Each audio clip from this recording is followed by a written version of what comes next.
Hello అండి. Welcome to my channel me Suma cooking. ఈరోజు మన ఛానల్లో రెసిపీ వచ్చేసి ప్రతి ఒక్కరూ ఇష్టంగా తినే చికెన్ వేపుడు. ఈరోజు నేను చూపించే చికెన్ వేపుడు ఒక్కసారి ఈ విధంగా చేసి చూడండి. అసలు ముక్క కూడా చాలా సాఫ్ట్గా భలే రుచిగా ఉంటుంది. మసాలాలని గ్రైండ్ చేసుకొని ఈ విధంగా ప్రిపేర్ చేసి చూడండి. ఎప్పుడూ ఒకే విధంగా కాకుండా ఒకసారి ఇలా కూడా ట్రై చేయండి. చికెన్ వేపుడు మటుకు చాలా బాగుంటుంది. దానికోసం ఇక్కడ 1 కేజీ వరకు చికెన్ తీసుకొని శుభ్రంగా కడిగేసుకోవాలండి. ఇలా కడిగేసుకున్న చికెన్ అంతా ఒక గిన్నెలోకి అయితే వేసేసుకోవాలి. తర్వాత దీంట్లోకి ఒక పావు టీ స్పూన్ వరకు పసుపు, అలాగే రుచికి సరిపడినంత సాల్ట్ వేసేసుకోవాలి. ఇందులోకి వచ్చేసి 1 టేబుల్ స్పూన్ వరకు కారం కూడా వేసుకోండి. కారం అనేది మనము మసాలా గ్రైండ్ చేసుకునేటప్పుడు మళ్ళీ వేసుకుంటాం కాబట్టి ఇప్పుడు 1 టేబుల్ స్పూన్ వరకు కారం వేసేసుకొని ఒక 2 టేబుల్ స్పూన్ల వరకు ఆయిల్ వేసేసుకోండి. ఆయిల్ కూడా వేసేసుకొని చక్కగా మనం వేసుకున్న ఉప్పు, కారం, పసుపు చికెన్ ముక్కలకు పట్టే విధంగా బాగా మిక్స్ చేసేసుకోవాలి.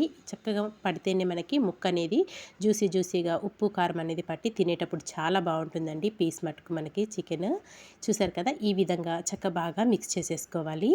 ఇదంతా ఇలా బాగా మిక్స్ చేసేసుకొని ఒక అరగంట అయినా పక్కన పెట్టేసుకోండి. ఒకవేళ మీకు టైం లేదు అనుకుంటే వెంటనే ఫ్రై చేసుకున్నా బాగుంటుంది.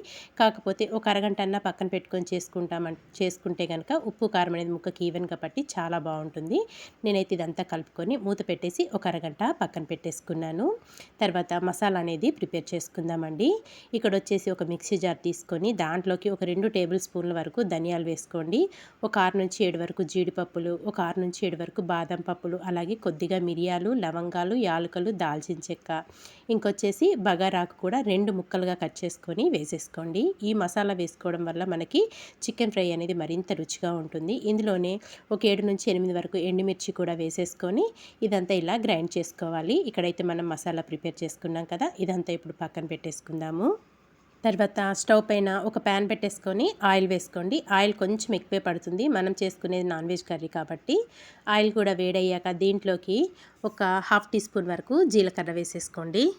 ఒక చిన్నది బిర్యానీ ఆకు 2 ముక్కలుగా కట్ చేసుకొని వేసుకోండి. ఒక దాల్చిన చెక్క ముక్క కూడా వేసేసుకొని 1 నిమిషం పాటు ఇది ఫ్రై చేసుకోవాలి. ఇదంతా 1 నిమిషం పాటు ఫ్రై చేసుకున్నాక దీంట్లోకి ఒక పెద్ద సైజు 2 ఉల్లిపాయలని సన్నగా పొడవుగా కట్ చేసుకొని వేసేసుకోవాలి. ఉల్లిపాయలు కూడా వేసేసుకొని ఇదంతా చక్కగా కలిపేసుకోవాలండి. ఉల్లిపాయలు మనకి మంచి కలర్ వచ్చేదాకా ఫ్రై చేసుకోవాలి. ఇలా మంచి కలర్ వచ్చేదాకా ఫ్రై చేసుకుంటేనే మనకి చికెన్ వేపుడు అనేది చాలా రుచిగా ఉంటుంది. మధ్య మధ్యలో కలుపుకుంటూ ఉల్లిపాయలు అనేటివి చూసారు కదా, ఈ విధంగా మంచి కలర్ అనేది రావాలి. ఇదంతా మళ్ళీ ఒక్కసారి కలుపుకొని దీంట్లోకి వచ్చేసి ఇప్పుడు ఒక 2 టేబుల్ స్పూన్ల వరకు అల్లం వెల్లుల్లి పేస్ట్ వేసేసుకోవాలి. ఇక్కడ నేను తీసుకునేది కేజీ చికెన్ కాబట్టి 2 టేబుల్ స్పూన్ల అల్లం వెల్లుల్లి పేస్ట్ అయితే కరెక్ట్గా సరిపోతుందండి. ఇక్కడ అల్లం వెల్లుల్లి పేస్ట్ కూడా వేసేసుకొని ఇదంతా కలుపుకొని పచ్చివాసన పోయేదాకా మళ్ళీ ఇదంతా ఫ్రై చేసేసుకోవాలి. ఆయిల్లో వేగుతుంటేనే మంచి ఫ్లేవర్ అనేది వస్తుందండి. అల్లం వెల్లుల్లి పేస్ట్ అప్పటికప్పుడు దంచుకొని వేసుకోండి, మరింత రుచిగా ఉంటుంది.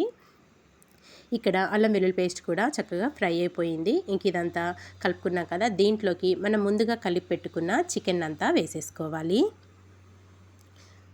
చికెన్ మొత్తం కూడా వేసేసుకొని ఇదంతా ఒక్కసారి కలుపుకుందామండి. చక్కగా మనం అల్లం వెల్లుల్లి పేస్ట్ ఆయిల్లో వేగింది కదా, అదంతా చికెన్ ముక్కలకు పట్టే విధంగా బాగా మిక్స్ చేసేసుకోండి. అంతా కలిసే విధంగా కలుపుకొని మూత పెట్టేసుకొని చికెన్లోంచి వాటర్ వస్తాయి కదా, ఆ వాటర్ చక్కగా ఇంకిపోయే విధంగా మధ్య మధ్యలో కలుపుకుంటూ చికెన్ అనేది మగ్గించుకోవాలి. మూత పెట్టేసుకొని మగ్గించేసుకుందాము. ఎవరైనా ఫస్ట్ టైం కనుక మన ఛానల్ని చూస్తుంటే ప్లీజ్ అండి మన ఛానల్ని సబ్స్క్రైబ్ చేసుకోండి. అలాగే మన ఛానల్లో veg, non veg, snack items అయితే చాలా పోస్ట్ చేశానండి. వీలుంటే అవి కూడా చూడటానికి ట్రై చేయండి. చాలా సింపుల్గా చేసుకునేటివి, అలాగే తక్కువ టైంలో చేసుకునేటివే నేను ఎక్కువగా పోస్ట్ చేస్తుంటాను. చూసారు కదా, మధ్య మధ్యలో కలుపుకుంటూ చికెన్ని బాగా మగ్గించుకోవాలి. చికెన్లో ఇంకాస్త వాటర్ ఉన్నవి, అవి కూడా ఇంకిపోవాలండి. చక్కగా వాటర్ అంతా ఇంకిపోయి ఆయిల్ అనేది సపరేట్ అయ్యేదాకా మగ్గించుకోవాలి. ఇదంతా ఇప్పుడు ఇలా కలుపుకున్నాం కదా, ఇంక ఇప్పుడు వచ్చేసి దీంట్లోకి సన్నగా కట్ చేసుకున్న కొత్తిమీర వేసేసుకోండి. అలాగే సన్నగా కట్ చేసుకున్న పుదీనా కూడా వేసేసుకోవాలి. ఒక 2 పచ్చిమిర్చిని సన్నగా బారుగా కట్ చేసుకొని వేసేసుకోండి. ఇలా వేసేసుకొని మళ్ళీ ఇదంతా కలుపుకుందాము. ఇదంతా కలుపుకొని మూత పెట్టేసి ఆయిల్ సపరేట్ అయ్యేదాకా మగ్గించుకోవాలి. టేస్ట్ మటుకు చాలా బాగుంటుందండి. రెగ్యులర్గా తినే చికెన్ ఫ్రై కంటే కూడా మనకి ఇది కొంచెం డిఫరెంట్గా టేస్టీగా చాలా బాగుంటుంది. మనం జీడిపప్పు, బాదం పప్పు ఇవన్నీ వేసుకుంటున్నాం కదా, ఆ మిరియాల ఘాటుతో చాలా బాగుంటుంది ఫ్రై మట్టుకు.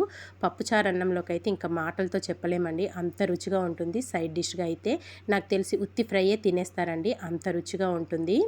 ఇక్కడ చిన్న మంట మీద అయితే చక్కగా ఆయిల్ సపరేట్ అయ్యేదాకా మగ్గించుకోవాలి. చూసారు కదా, చికెన్లోని వాటర్ మొత్తం ఇంకిపోవాలండి, ఏమాత్రం వాటర్ ఉండకుండా ఇలా ఆయిల్ అనేది సపరేట్ అవ్వాలి. ఇప్పుడు దీంట్లోకి మనం ముందుగా గ్రైండ్ చేసి పెట్టుకున్న మసాలా పొడి అంతా వేసేసుకోవాలి. మసాలా పొడి కూడా వేసేసుకున్నాక ఒక 2 రెమ్మల వరకు కరివేపాకు వేసుకోండి. ఒక 2 రెమ్మల కరివేపాకు వేసేసుకొని ఇదంతా మళ్ళీ ఒకసారి బాగా మిక్స్ చేసేసుకుందాము. మనం వేసుకున్న మసాలా అంతా చికెన్ ముక్కలకు పట్టే విధంగా ఇదంతా బాగా మిక్స్ చేసేసుకోవాలి. ఇదంతా ఇలా కలుపుకొని ఇంకా చిన్న మంట మీద ఒక 7 నుంచి 8 నిమిషాలైనా చక్కగా ఫ్రై అయిపోతుందండి. చక్కగా పొడి పొడిగా వచ్చే విధంగా ఫ్రై చేసుకోవాలి. మధ్య మధ్యలో కలుపుకుంటూ ఫ్రై చేసుకోండి. చూసారు కదా, ఇదంతా ఇలా కలుపుకున్నాం కదా, కలుపుకొని ఇంక ఇప్పుడు మూత పెట్టేసుకొని ఒక 8-9 నిమిషాలైనా మగ్గించేసుకోవాలండి. చక్కగా ఫ్రై చేసేసుకోవాలి. చక్కగా పొడి పొడిగా కలర్ కూడా మారిపోతుంది మనకి చికెన్ ఫ్రై అనేది. ఇక్కడ వచ్చేసి నేను ఒక 9 నిమిషాలైనా మధ్య మధ్యలో కలుపుకుంటూ చక్కగా ఫ్రై చేసేసుకున్నాను. చూసారు కదా, ఆయిల్ కూడా సపరేట్ అయిపోయింది, పీస్ కూడా చక్కగా కుక్ అయిపోయిందండి, చక్కగా వేగిపోయింది. అడుగంటకుండా చక్కగా ఇలా బాగా ఫ్రై చేసేసుకోవాలి. మనకి అన్నంలో కలుపుకొని తినడానికి కూడా కొంచెం గ్రేవీ లాగా ఉంటుంది ఆ ఫ్రై అనేది, చాలా కమ్మగా ఉంటుందండి. ఇంక ఇదంతా ఇలా కలిపేసుకొని ఇంక ఇప్పుడైతే స్టవ్ ఆఫ్ చేసేసుకుందాము. మనకైతే చికెన్ ఫ్రై రెడీ అయిపోయింది. చూస్తుంటేనే నోరు ఊరిపోతుంది కదా. ఆయిల్ కూడా చక్కగా ఇలా సపరేట్ అయిపోవాలండి ఫ్రై అంటేనే మనకి. ఇంకా స్టవ్ ఆఫ్ చేసేసుకొని ఒక ప్లేట్లోకి అయితే సర్వ్ చేసేసుకుందాము. ఇంతే అండి, చాలా సింపుల్గా టేస్టీగా రెగ్యులర్గా ప్రిపేర్ చేసుకునే చికెన్ వేపుడు కంటే కూడా ఒక్కసారి జీడిపప్పు, బాదం పప్పు, అలాగే మిరియాలు అవన్నీ వేసుకొని ఘాటుగా చికెన్ వేపుడు ఈ విధంగా చేసి పెట్టండి. అసలు వదిలి పెట్టకుండా తినేస్తారు, అంత రుచిగా ఉంటుందండి. ఇక్కడ ఒక ప్లేట్లోకి అయితే సర్వ్ చేసేసుకొని మళ్ళీ పైనుంచి సన్నగా కట్ చేసుకున్న కొత్తిమీర అలాగే పుదీనాతో అయితే గార్నిష్ చేసేసుకోండి. ఇలా గార్నిష్ చేసేసుకొని ఇంకా వేడి వేడిగా తినడమేనండి, అంత రుచిగా ఉంటుంది. మనకి అన్నంలో అయినా చపాతీలోకైనా భలే రుచిగా ఉంటుందండి. చూస్తుంటే నోరు ఊరిపోతుంది కదా. తప్పకుండా నేను చూపించిన విధంగా అయితే చికెన్ వేపుడు ఒక్కసారి ఈ విధంగా ట్రై చేసి చూడండి, మీకైతే చాలా బాగా నచ్చుతుంది. పీస్ కూడా చక్కగా సాఫ్ట్గా కుక్ అయిపోయిందండి. మరి ఈ రెసిపీ అనేది మీకు నచ్చిందా? నచ్చితే మీరు కూడా తప్పకుండా నేను చూపించిన విధంగా ట్రై చేయండి. ట్రై చేశాక మీకు ఎలా వచ్చిందో ఒక చిన్న కామెంట్ చేయడం మాత్రం మర్చిపోవద్దు. ఇలాంటి మంచి మంచి వీడియోస్ కోసం వెంటనే మన ఛానల్ని సబ్స్క్రైబ్ చేసుకోండి ఫ్రెండ్స్. వీడియో కనుక మీకు నచ్చితే మీ ఫ్రెండ్స్కి, రిలేటివ్స్కి కూడా షేర్ చేసేయండి. టేస్టీ చికెన్ వేపుడైతే రెడీ అయిపోయింది.